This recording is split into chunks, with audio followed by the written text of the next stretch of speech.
On March 8, 2014, Maarten De Jonge was beyond excited to a point where he couldn't even waste any single minutes that he had. Not because of the fact that he bought a new house, not because he got married, not because he had a new child born, no. Because the very reason why he was that much excited in the first place was the fact that he had this competition ahead of him held in Taiwan. He was booking a flight at Kuala Lumpur International Airport in Malaysia to Beijing because, as you guys may have already known, that in order to land in Taiwan, you have to fly to China first, right? So he was booking a flight and waiting in his seat for the departure time. But he realized that the flight that he booked had been delayed for like 13 to 15 minutes. Not only that, he also figured out that at that day, traveling via Frankfurt proved cheaper. So, not only did he want to avoid layover, but also he could save a little bit pennies. So it's like throwing two birds with one stone, right? So he decided to go for the second flight, which is around 30 minutes after the original flight that he had booked.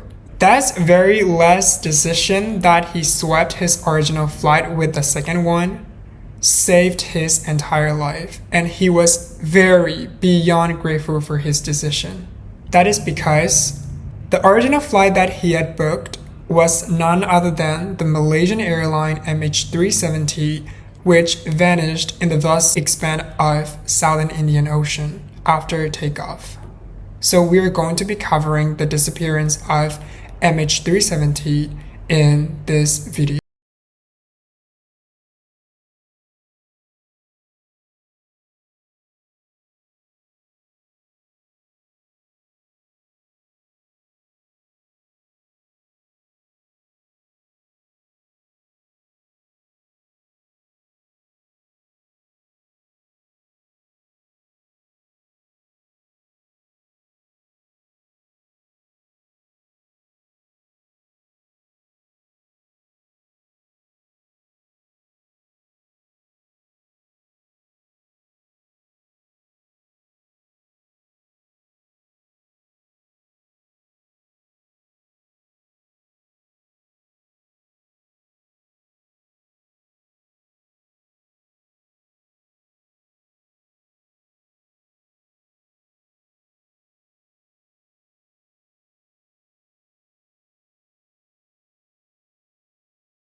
I want to add one thing in the premise of this video is that I am not a native speaker, meaning I am not a native English speaker, nor was I born in an English-speaking country. So if I make any mistake like misinformation, mistranslation, please let me know in the comment section so that people will know what is true and what is not.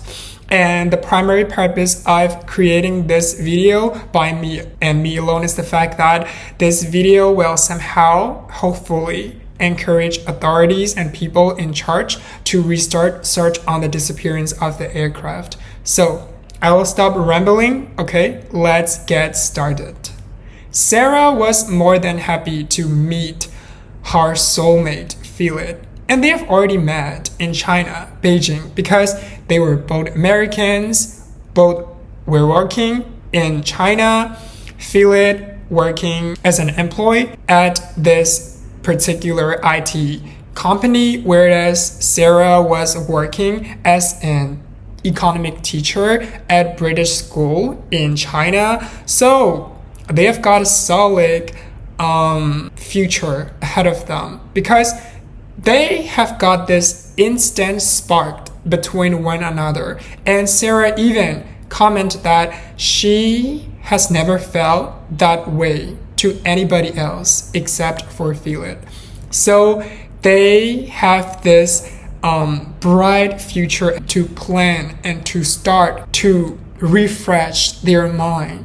Both of them walked out of their unhappy marriages. Both of them had children, and all of a sudden they met together and they loved each other. In early 2014, Philip got offered a new job in Kuala Lumpur, Malaysia. So Philip consulted with Sarah, his girlfriend, his soon-to-be wife, that it would be best for both of us to relocate to Malaysia. And Sarah agreed with him as she already had planned to be a teacher in Malaysia. But she couldn't come with Philip, together at the same time as her school term wasn't finished yet. So Philip flew over to Malaysia before Sarah. So Philip went over to Malaysia in early February, whereas Sarah had to go to Malaysia in June. The last time they spoke each other in person was in February 2014, and after Philip moving to Malaysia, they communicate one another daily by Skype or phone or FaceTime. They will talk about their changes that they are going to make when they move in Malaysia. So they were very happy and excited. Then March 8, 2014 rolls around when Philip wanted to go back to Beijing as he wanted to help Sarah pack bags and luggage, help her move to a new house that they bought in Malaysia. They were very excited, okay? I sound very repetitive, but they were really like a soulmate. They enjoy one another's company. And as I said earlier, Philip wanted to go back to Beijing to help his girlfriend packing. So he was at Kuala Lumpur International Airport and, phoning Sarah that I love you, I'm gonna come back in hours. Unfortunately, that was the last time that Sarah heard Philip's voice, as Philip happened to be one of the passengers on MH370. Sarah, have you been in touch today with Philip's family, and how are they reacting to this news? Yeah, I have not been in contact with them by phone, but we have had a couple of exchanges via social media. His parents don't really use the computer too much, though, so it's my intention to call them when I'm finished with this interview. Sarah, just give us a sense of what Philip was like. Well, Philip's an amazing man. I don't think you'd see this much grief and stubbornness to pursue the truth if he wasn't worth it. But that would be the case of a lot of the family members. And, we want to find out what happened to them. We owe it to them. All right, Sarah Bajak for us. Thank you so much for talking to us. She's the girlfriend of a passenger aboard MH370, Philip Wood. Sarah, thanks again. You're welcome. Meanwhile, a Malaysian criminal lawyer, back then, a college 25 years old, Grace, was having a conversation with her mother. Her mother was a go-to person for her, so she would consult with her mother everything. Her mother was a personal therapist for her. That's how Grace loved her mother. Like, they were having conversations before Sarah's mother, Daisy, went to the airport, the Kuala Lumpur airport, because Daisy had to fly to Beijing to meet her husband, Grace's father, who had been working in Beijing, China. So Grace and Daisy were talking, but Daisy was ready, like she was getting ready and she didn't have enough time. So she said to her daughter, "My daughter, I love you. I have gotta go. I gotta go right now." And Grace was a little bit surprised and shocked, as typical Asian parents do not express love openly to their children, and her mother really expressed her feeling towards her, and so she found herself saying back to her mother, "I love you too, Mom." And unfortunately, Daisy happened to be one of the passengers once again on the board of MH370. I remember everything about her, of course. I suppose the things you miss most are the little things like her smile or her laughter or just her presence, her being there, her being a phone call away.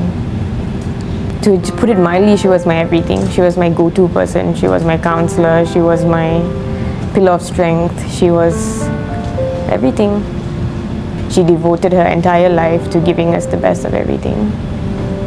Chiquita Gonzalez was still waiting for her husband coming back. Her husband was Chef Stewart. Sorry if I mispronounced this word. So her husband was a chef steward at MH370, and his clothes, his uniform was still hanging in the cupboard. His shoes were still sitting outside of their house. In her interview, she said to the reporter that she couldn't wait any longer to know the answer. I thought we would have answers earlier, way earlier. 10 years? I don't know if I can wait another 10 years. Just doesn't seem fair, does it? No. A lot of people miss him, not only us, his friends miss him. But 10 years, of course, he's not coming back. So we have to accept it. But we still need to know exactly where he is and how it happened. We just have to wait. So a lot of people are very devastated. And now, let's talk about what happened to the aircraft.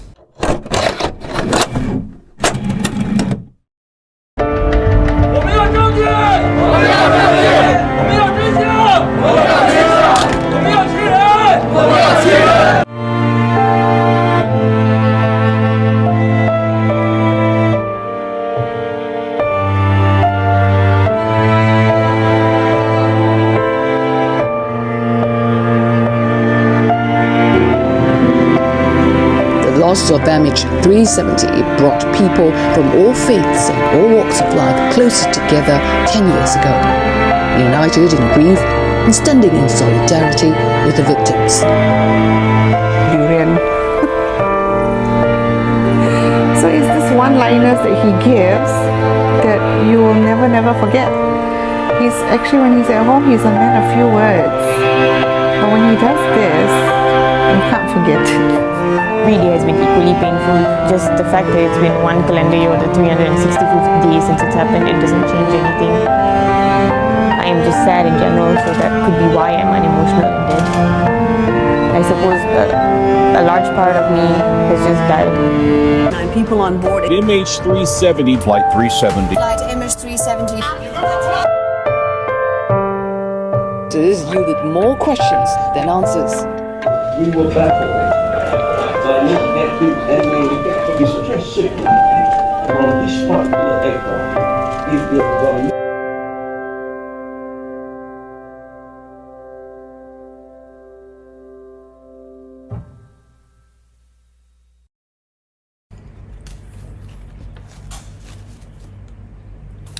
So first and foremost, I would like to say one thing is that in this case, there are so many things going on, and a lot of stuff going on are very confusing, and some are not even valid. So yeah, just a reminder. So let's get started.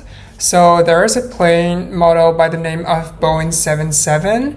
Was not a small Christmas little aircraft. No, it is like a huge, gigantic, massive aircraft. And on the new outlet, it is said that it is nearly equivalent to the size of a whole football field. So imagine it. An airplane, like the side of the airplane, which is nearly equivalent to the side of a football field. It's huge, right? So the departure time of Boeing 777, like MH370, was at around 12:35 a.m. in Malaysian local time, and the arrival was at 6:30 a.m. So it is quite early, and everything happened in the early morning of Saturday, 8 March 2014. And mind you, Boeing 777 MH370 was one of 2 daily flights flew from Kuala Lumpur, Malaysia to Beijing, China. And on board, there were 239 people. 2 of them were pilots, 10 of them were crew members, and the rest, 227, being passengers. Like, all the passengers came from 14 nations, and it is reported that the vast majority were Chinese. The eldest member on the plane was 77 years old, whereas the youngest was 23 months old. So let's talk about pilots who were in command of operating the Malaysian airline MH370 Boeing 777. So the first pilot is a 53-year-old Zahari Ahmed Shan and a co-pilot, 27-year-old Farid Adol Hamid. For the sake of clarification, I'll be calling the first pilot as Pilot A, whereas the second as Pilot B. So Pilot A was practically a veteran, we could say, as he had over more than 18,000 hours of flight time under his belt. And it is also reported that he had a total of 33 years of flying experience. On top of that, he was being described as a kind, caring, and cheerful father. He had a wife and 2 children. Not only that, he also had a YouTube channel where he created videos about how to do handyman tags at our house. And he owned 2 houses, where in his first house he had installed an elaborate Microsoft Flight Simulator where he could practice flying. So by only this fact, we could jump to the conclusion that Pilot A was very passionate about flying. He flew it frequently and posted to online forums sharing about his hobby of flying. Okay, so let's talk about Pilot B. Pilot B, on the other hand, wasn't as experienced as Pilot A, as he had only 27,000 hours of flight time underneath his belt, making a total of 7 years of flying experience. And his brother described him as kind and responsible man. But a year prior to all of this, Pilot B got into trouble at his work because he invited girls in the cockpit of the aircraft to smoke with the captain. So it was extremely against the rules, we could say. So, people did question whether Pilot B was responsible for crashing the plane or not because of his behavior. So let's talk about the airplane. MH370, like I said earlier, the planned duration was 5 hours and 34 minutes because, the departure is at 12:35, whereas the arrival is 6:30, making 5 hours and a half long trip. So it required 82,000 pounds of jet fuel, but the aircraft carried 108,000 pounds of jet fuel, allowing an endurance of 7 hours and a half duration. It is pretty, we can estimate the fact that, even though the plane ran out of jet fuel, it could endure for extra 2 hours and a half. So everything seemed pretty normal. Nothing was out of ordinary. At the beginning, people entered the plane and, captains took their position in the plane and started to take off from the runway at 12:41 a.m. Everything seemed normal, everything seemed well until 1:20 a.m. where Captain A made a transition acknowledging changing the airspace from Malaysia to Vietnamese as the plane entered into the area of Vietnam. So, the last verbal signal that pilot A made was good night, Malaysia 370. So that was the final last verbal signal that we had ever heard from the airplane. And the first thing which seemed pretty weird was transponder. Transponder, in case you don't know what transponder is this device that communicates with air traffic control, but it was subsequently switched off after the transition was acknowledged by the captain. Not only that, other communication devices were also shut down. After devices were switched off, the plane literally immediately did take a sharp U-turn, flew over the Malay Peninsula, turning south of Penang Island and toward the Southern Indian Ocean. But like I said earlier, plane had 108,000 pounds of jet fuel, meaning it could be in the air for 7 hours and a half. So the automated satellite proved that the airplane had been in the air for 7 hours and a half, but no radars or no one noticed the aircraft weighed off course, which is not good, I would say. People are responsible for looking or checking upon what is going on, what is going on in the plane, but they were very, I would say, reckless, and the entire situation was handled very badly and poorly. Searching units were launched and started their search in the Southeast Asian, but the airplane was nowhere to be found. No debris, no clothes floating on the surface of the ocean. Can you ever imagine that huge, gigantic aircraft ditching into the ocean, yet there was no debris, no clothes, no body, nothing, just water. It's crazy. So like I said earlier, the whole situation was handled very poorly.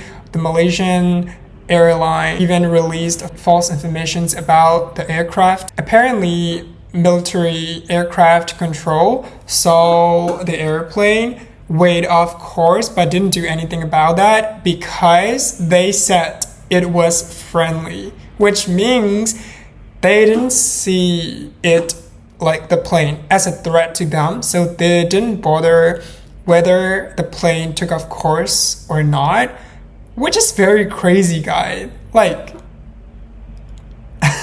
Very crazy. The plane just off the track and you were this plane is friendly. The plane was our partner, so there is nothing that we got concerned.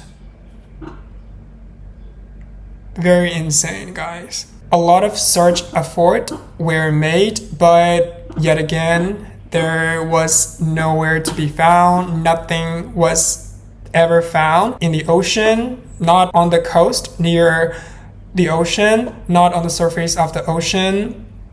Nowhere, nothing. It was marked that, searching the aircraft MH370 was the biggest and the most expensive search in the aviation history. 19 vessels and 345 military aircraft units were sent out to search a 45 million kilometer squared radius in the Southern Indian Ocean, yet turned up nothing. Fast forward to January 15, 2015, Malaysian government declared the incident as an accident. We don't exactly know whether it was an accident or not, but they declared it as an accident, but I don't blame them, okay? Because they made such a long, extensive search and a lot of effort were made, but I don't know. Like I said earlier, this case is extremely confusing and a lot of family members of people on board were in limbo. Like, we don't get the answer, and the whole entire case is very questionable. No closure at all. In January 17, 2017, official searches were called off, meaning the search of MH370 was suspended. Few debris were found off the coast of South Africa, and people identified them as, pits from MH370, yet authorities and officials were not convinced. In January 2018, a US private company did their own search, searching 112,000 kilometers, but this concluded in June 2018, and nothing was turned up. Okay, the craziest part of the entire thing is that there's a thing called black box, which every single aircraft has this item. So what is black box? So black box is an indestructible things that carries 2 hours of cockpit voice recording and 25 hours of flight time. On top of that, it also has this water and a water locator beacon. So as soon as the black box hit the water surface, or it even got splashes from the water, it literally sent out a pulse to the nearest radar, yet the black box, that indestructible item which release pulses to the nearest radars, were again nowhere to be found, which is crazy, guys. 7 months after, a 58 years old Australian fisherman by the name of Kid Over, he said to the reporter in 60 Minutes Australian, he pulled up the wing of the plane, yet not being able to salvage what could be a crucial part of evidence. He says the wing got stuck in the net of his deep-sea fishing trawler. In October 2014, he reported his sighting, not sighting actually, he experienced this and he witnessed this and he reported it to the authorities, but authorities took it for granted. They responded by saying that they thought that it could be a container, and I knew it was a container. It was the wing off an aircraft. What do you say to people who might doubt what you saw that day? Plenty of people just simply don't believe me. That's up to them. Amongst those criticisms, that I didn't pull my phone out to take a photo.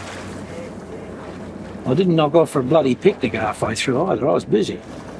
How many wings are sitting on the bottom of the ocean? Big ones, like the wing you found? I wouldn't have thought many.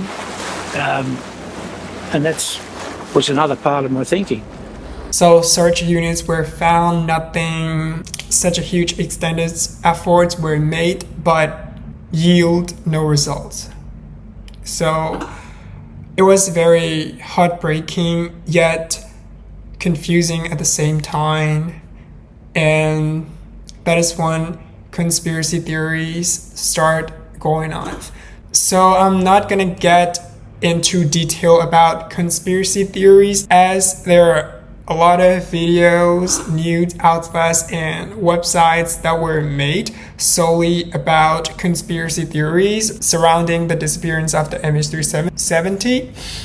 But I'm gonna give you a little gist about what people believe what happened to the aircraft. So the very first conspiracy theories, which is the most popular one, is that the entire thing was deliberately carried out by Captain A, the Captain Shaw.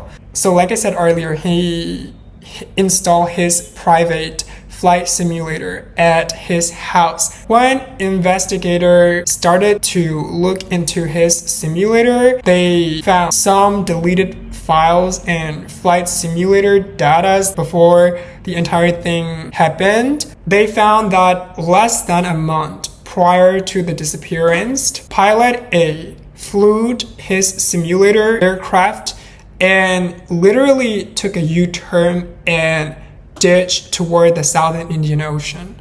And another following day, he performed the same simulator flight and again ended up in the southern Indian Ocean. The very next day, the information was also released that pilot A flew like the planned route again, yet this time he went straight towards Petronas Tower in Kuala Lumpur. So some people said that he was performing the actual attack. So as I mentioned, the flight path and its disappearance way, it flew over the Malay Peninsula and turned the south of Penang Island, and it is said that the airplane was hovering over the Penang Island because Penang was a hometown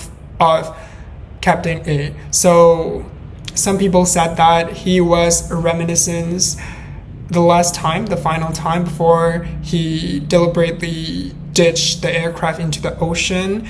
And even the aviation expert came out that, in order to physically crash this plane to a point where no one can find, a person who operates the plane must be experienced. Other people also comment that his marriage was falling apart, but I personally think that his marriage doesn't have to do with the disappearance. But people were not buying this theory because Captain Shaw had children, So it was very selfish, extremely selfish for committing suicide by ditching the aircraft into the ocean.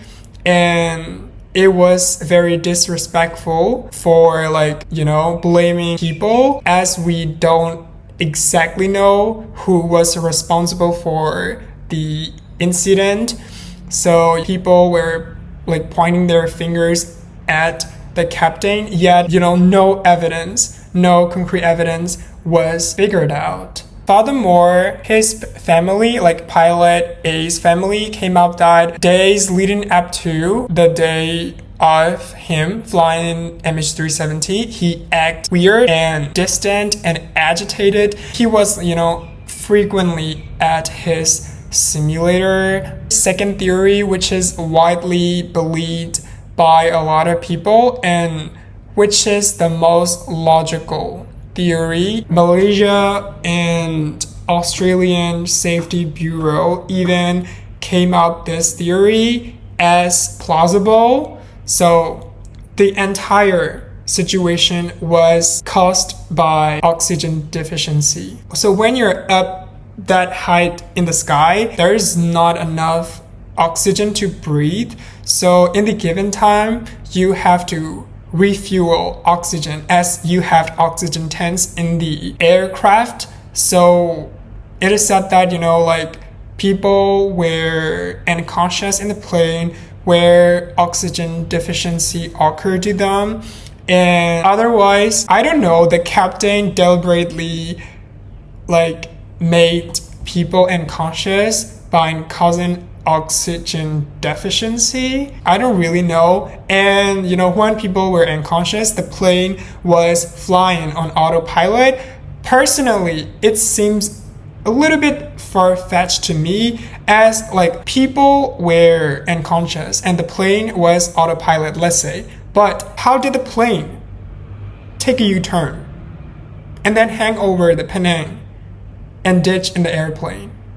I don't know much about the capability of aircraft and setting, but to me personally, I don't think that this theory is valid. And the final conspiracy theory, not final. There are some conspiracy theories out there where people presume that it was alien abduction, like cyber attack, or like physical attack, hijacking, like mystery passengers.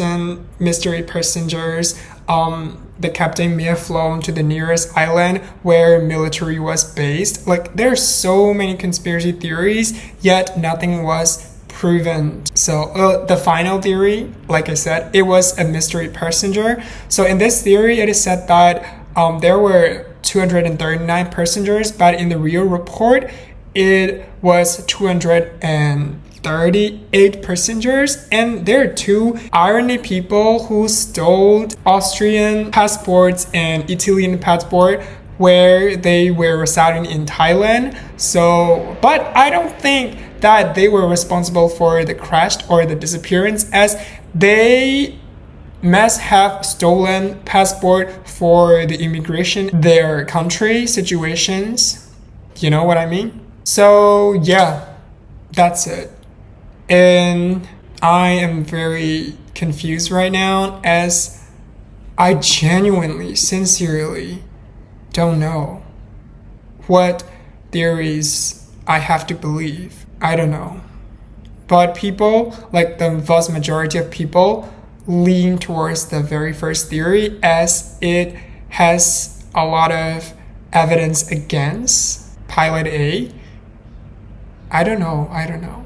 So that's everything for the first episode of Fearless Podcast, and I hope you guys enjoyed it. So please make sure to subscribe to my channel, and don't forget to give me a thumbs up. Bye. Have a nice day.